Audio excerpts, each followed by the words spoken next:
Welcome to the Voices of Young People podcast, brought to you by Springtide Research Institute. In each episode, we hear directly from young people as they respond to our research and share about the issues impacting their lives. As sociologists and researchers, we see a new story unfolding for young people, one that moves beyond traditional institutional boundaries and requires careful attention to the inner and outer lives of emerging generations. At the intersection of being and becoming, it's the Voices of Young People. But, you just really have to create these real relationships by connecting with people, like with your real self, Yeah.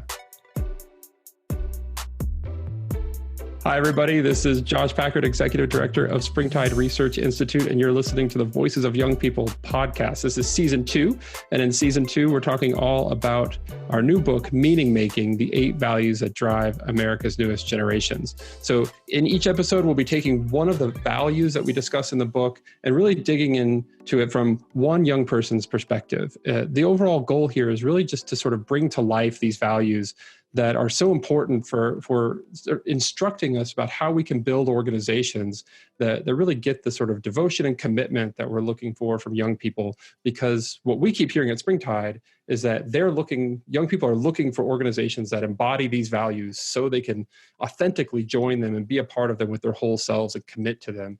And we hear from leaders that they're trying really hard to reach across that divide and engage young people. And so the book and this podcast and the other resources that we have coming out are really an opportunity to help bridge that divide. And so today, to help us understand the first value, authenticity, we've got Liam. So Liam, thank you for joining us on the Voices of Young People. Why don't you tell us a little bit about yourself? Yeah, thank you for having me. As Josh said, my name is Liam O'Gorman. I'm 16 years old. I go to Bard Early College High School in Manhattan. And one of my favorite hobbies is basketball. So that's just a little bit about myself. Yeah. Thanks, Liam. And you're in Michigan right now? Yeah, I'm in Michigan right now. I'm at a little summer house, and summer started. So we're just in the middle of the summer. I mean, who knows when people are going to be listening to this, but we're in the middle of the summer 2020. It's like 100 days or so into COVID. How has that been for you? What has that been like in terms of social distancing and stuff? When it comes to school, it honestly has been very, very stressful because, it does sound like paradise for a kid to, wake up in bed and just go to downstairs. But honestly, it is very, very difficult because, you're at home, you have your phone, your TV, there's so many things to distract you with. And teachers can't take your phone. So it's really to be so distracted by a bunch of things. So it has been kind of difficult, but overall, I feel like I've been, holding myself up, which is well, good. I'm glad to hear that. I think this is affecting, I wouldn't say necessarily everybody in different ways, but goodness knows it's all new for all of us. And certainly quite the experience. So today we're going to talk about authenticity. And I just wanted to sort of get started by hearing from you about what that value means to you and how it shows up in your life, why it's important to you. Mm-hmm. So I think that term is very, very interesting because, the way I would define authenticity is to be yourself without having this fear of other people judging you or how other people are going to perceive you. And I feel like it's very interesting because authenticity really does tie in with, a bunch of life aspects when it comes to school, business, how to get promoted, sports, because, personally, like when I grow up, I want to go into the business world. And I feel that if you're not authentic to your colleagues or to your boss, people really do catch on to that kind of stuff. People really do see if you're not being who you are, and they do see that kind of fake side of you. Yeah. But if you're authentic, I feel like when you're authentic with people and you really show who you are, it really allows you to connect with other people. And I feel like that's really interesting because, when you connect with other people, you're opening yourself up. You're opening who you are. This is me, and I'm being open about myself.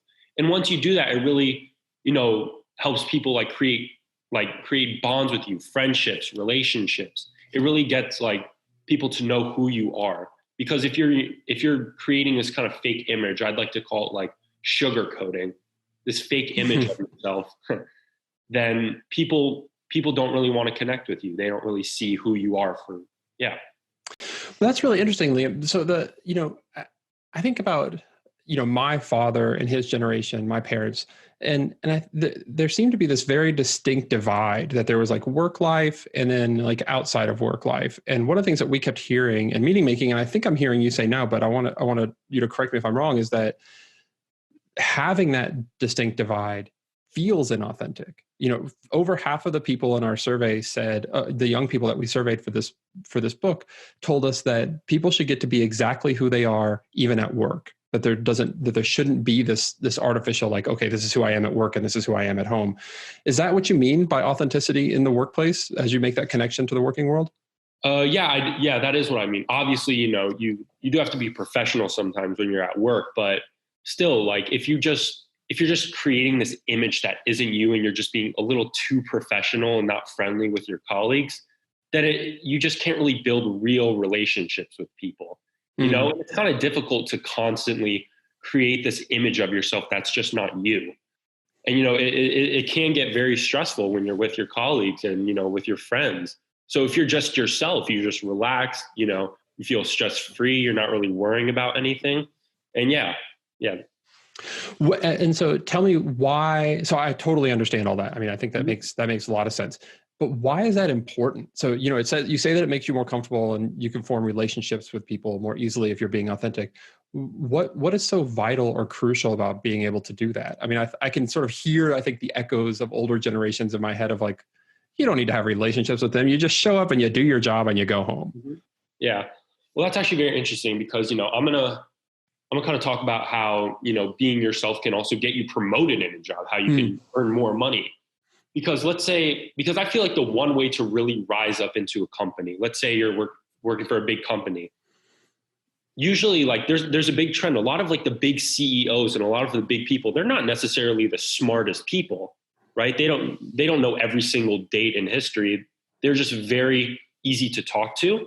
They're themselves. And that's it. They're just themselves, and they're really outgoing, and they know how to talk to people. And I feel like, especially in the business world, that's how you rise up in business. And, if you're creating this fake image of yourself, you can't really connect with people. You can't build those relationships in order to, get a promotion from your boss. Because if you can't build a real relationship with your boss, then, you're not going to go too far. But if you can really build a relationship with your boss, like I said before, then that's how you can really get up in the business world.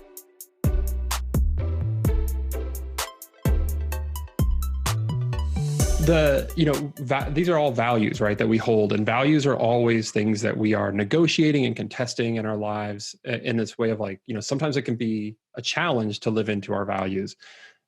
So like, I hear you say things like, oh, we should be open and authentic and have relationships, et cetera. What are the sorts of things that are barriers to this? Like what makes it hard for you to be authentic, or have you ever found yourself in a position or a place where it was like, oh, if it weren't for that person or that situation, I could have easily slipped into this thing that was sort of artificial? Yeah. Actually, Marta and I were actually talking about this yesterday. We were on the phone with each other. We said, it's easier said than done when it comes to creating like this authentic environment, because there's always that fear of, oh, people are going to judge you, and it kind of ties in with this idea of like, when people are different. I'm just going to use an example, like people of the LGBT community, like sometimes it's really, really hard for individuals to really come out as who they are because of, the people around them. They're just not assured that they can come out because, they may be made fun of. And, that is a very, very unfortunate thing. And I feel like, as a community, we just have to really create this assurance to people that you can come out and be who you are. Yeah. Yeah. Have you ever experienced that in your own life, of somebody giving you that sense of assurance? Yeah, definitely. I actually have this one friend. His name's Matthew, and he's one of my best friends. And I just feel like when I'm with him, I can just be who I am because he's not judgmental and he's very, very understanding of me. And when I talk to him, I just let my ideas flow. I'm just stress free, and I really enjoy it. Yeah. So. That's exactly, we opened the chapter of meaning making about authenticity with the story of somebody saying essentially the same thing. And I think it's really important for our listeners to understand that there that this is different than accountability. Like when we talk about judgment, it doesn't mean that young people are, accountability is another chapter, by the way, that it doesn't mean that young people don't want to be held accountable, that they don't want standards to be set and have people pushing them.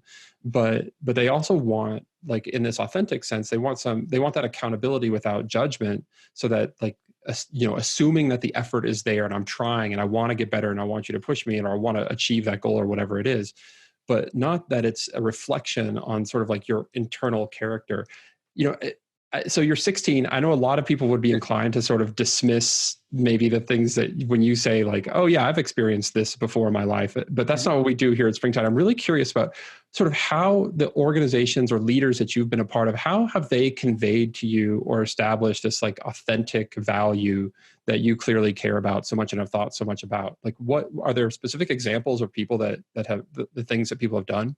Yeah. So, since I said I love basketball, I actually belong to this basketball league called Steady Buckets.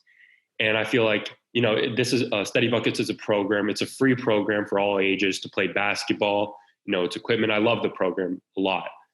And, at Steady Buckets, it's such a diverse community. There's all different kinds of kids, of different races, religions, economic statuses. There's just so many different kinds of kids. And I feel like because it's such a diverse community, there's not one idea of, how you should act in this community. There's just so many different people that it just kind of forces people to just be who they are. Like there's not really this standard image to be at Steady Buckets. It's just be who you are, like everyone else is being. There's so many different kinds of kids. And I feel that,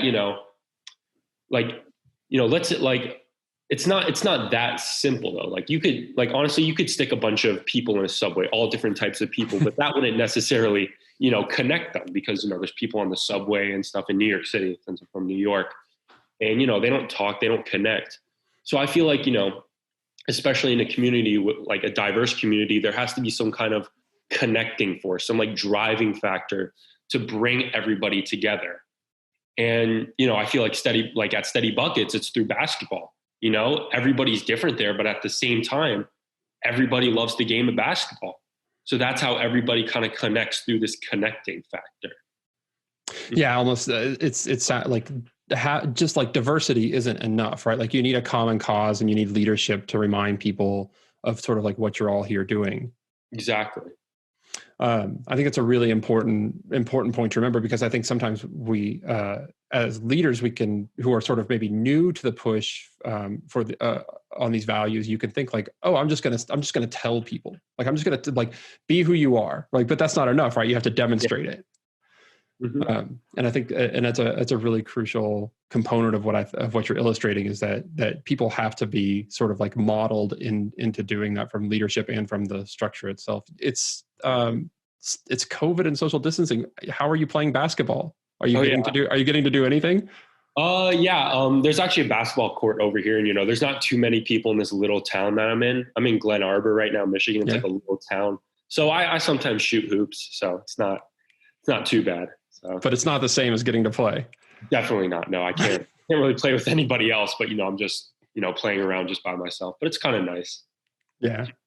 Well, the season's going to start up again here soon, and hopefully Luka can lead my Mavericks deep into the playoffs and crush the hopes and dreams of everybody on the East Coast. That'd make me happy. Liam, thank you so much for taking just a few minutes today to talk to us about this, because it really is, as much as we try at Springtide to not only get the quantitative survey data, but also some interviews. It's always, not some interviews, a lot of interviews to really bolster the research. It's so important to hear from young people like yourself that are like how this shows up in your life. As we wrap this up, is there anything else about authenticity that you think our leaders should know? I mean, is there a particular experience you've had, or are there any other thoughts that you've got that around this value that are particularly salient? Yeah. All I want to say is like, I'll just bring up one other kind of like story. So I, like a couple months ago in either February or March, I went on this retreat with Steady Buckets to West Point.